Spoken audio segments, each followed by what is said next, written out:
آپ جانتے ہو قربانی شوق کے ساتھ ہی ہوتی ہے، خوف کے ساتھ قربانی کیا قربانی؟ اس لیے فرمایا کہ جانور جب ذبح کرو شوق و ذوق کے ساتھ، تبھی اس کی شرائط متعین کر دی۔ جانور صحت مند ہونا چاہیے، خوبصورت ہونا چاہیے، پورا جوان ہونا چاہیے، اس کا رنگ روپ ہونا چاہیے، جتنا فربا ہونا چاہیے۔ گویا کہ اللہ تبارک و تعالی نے یہ ساری شاید اسی لگائی، اسے جس بندے کے اندر اللہ تبارک و تعالی کی شوق محبت ہوگی، وہ ظاہر ہے کہ اللہ تبارک و تعالی کے حضور میں، یعنی اپنے محبوب حقیقی کے حضور میں سب سے بہترین مال پیش کرے۔ اب یہ قربانی کی عبادت جو انسان کرتا ہے، حقیقت تو یہ ہے کہ یہ طبی شوق کے تحت کرتا ہے، اور اللہ تبارک و تعالی نے یہ قربانی کی عبادت پیدا اس لیے کی ہے تاکہ انسان اس قربانی کی عبادت کو طبی شوق کے ساتھ انجام دے، طبی شوق کے ساتھ انجام دے، اپنے ہاتھ سے جانور کو اللہ تبارک و تعالی کے رضا کے لیے ذبح کرے۔ جب اپنے طبی شوق کے ساتھ قربانی دے گا تو اللہ تبارک و تعالی اس قربانی کا خون کا قطرہ زمین پر گرنے سے پہلے اس کی بخشش کر دیتے ہیں۔ کیونکہ قربانی کا مطلب کیا ہے؟ قربت حاصل کرنا، ایک ایسا عمل کرنا جس سے اللہ تبارک و تعالی کی قربت حاصل ہو جائے۔ ہاں، قربانی جانور ہی ذبح کرنا ہے، اس کی وجہ اصل میں یہی ہے کہ اللہ تبارک و تعالی یہ فرمانا چاہتے ہیں اس قربانی کی عبادت کو جو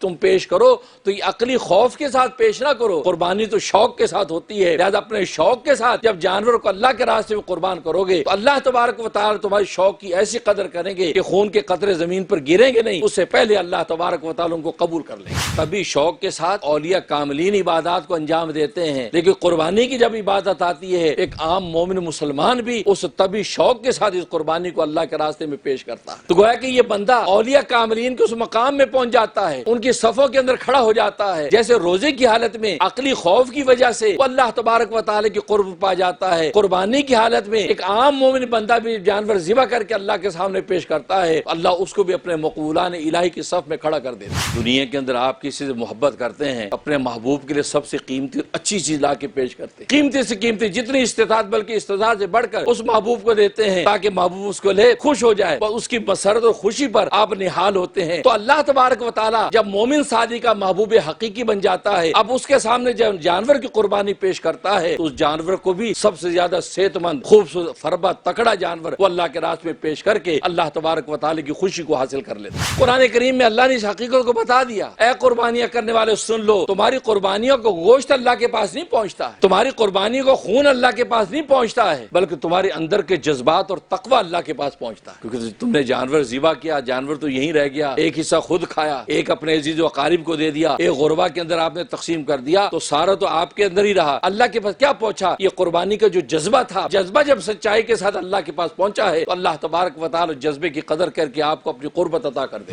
صحیح بخاری کی حدیث ہے، رسول اللہ صلی اللہ علیہ وسلم فرماتے ہیں بقرہ عید کے ان 3 دنوں میں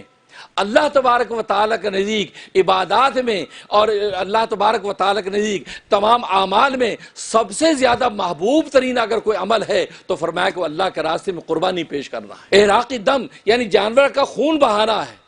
چھری سے جانور کا خون آپ بہا رہے ہیں، بسم اللہ اللہ اکبر کے ذبح کر رہے ہیں، فرمایا خون بہانے سے بڑا عمل 3 دن میں کوئی عمل ہے ہی نہیں، سب سے بڑا عمل۔ حضرت شعیب علیہ السلام زار و قطار رو رہے ہیں، اللہ تبارک و تعالی نے وہی بھیجی، اے شعیب یہ کیسا رونا ہے؟ کیا جنت کے شوق میں روتا ہے تو یا جہنم کے خوف سے روتا ہے؟ حضرت شعیب علیہ السلام نے فرمایا کہ نہیں، نہ تو میں جنت کے شوق سے رو رہا ہوں اور نہ میں جہنم کے خوف سے رو رہا ہوں، میں تو آپ سے ملاقات کے شوق میں رو رہا ہوں کہ جس نے دنیا کے اندر جس نے اپنی اتنی نعمتیں عطا کی، کب وہ وقت آئے کہ میں اس محبوب کو اپنی آنکھوں سے خود دیکھوں گا۔ اللہ تبارک و تعالی نے فرمایا تیرے اگر ملاقات کے شوق کا یہ عالم ہے تو جنت کے اندر انشاءاللہ آئے گا اور تو میرا دیدار کرے گا۔ آج کل تو منڈی سے جا کر جانور لایا اور ذبح کر دیا، حالانکہ یہ مقصد نہیں تھا، مقصد یہ تھا کہ جانور آپ اپنے گھر میں پالیں اور اس کی خدمت کریں، اس کو چارہ کھلائیں، اس کو دانہ کھلائیں اور اس کے ساتھ تمہاری ایک ایسی انس محبت پیدا ہو جائے جیسے اولاد کے ساتھ ہوتی ہے۔ کیونکہ اصل میں اس نے داستان عشق جو دہرانی ہے یہ وہ اولاد والی قربانی کو دہرانا ہے کہ ابراہیم خلیل اللہ علیہ السلام نے اپنی اولاد اللہ تبارک و تعالی کے راستے میں پیش کی تھی، چونکہ آپ نے اس کی نقل کر کے اس اولاد کی قربانی کی داستان دہرانی تھی، اس لیے شریعت نے اصول بنا دیا کہ جانور جب تم ذبح کرو تو ظاہر ہے کہ جانوروں کو پہلے پالو، جانور کے ساتھ جب محبت پیدا ہو جاتی ہے اب یہ اللہ تبارک و تعالی کے امر کی وجہ سے 11 ذی الحجہ کو 12 ذی الحجہ کو اس جانور کو جب اللہ کے راستے میں قربان کرتا ہے اس کا کلیجہ اسی طرح کٹتا ہے جیسے کہ اولاد کو اللہ کے راستے میں قربان کر رہا ہے۔ تبھی اللہ تبارک و تعالی اس جانور ذبح کرنے پر اس کو اجر و ثواب ویسا عطا کرتے ہیں جیسے اس نے اپنی اولاد کو اللہ کے راستے میں قربان کر دیا۔ اللہ اکبر۔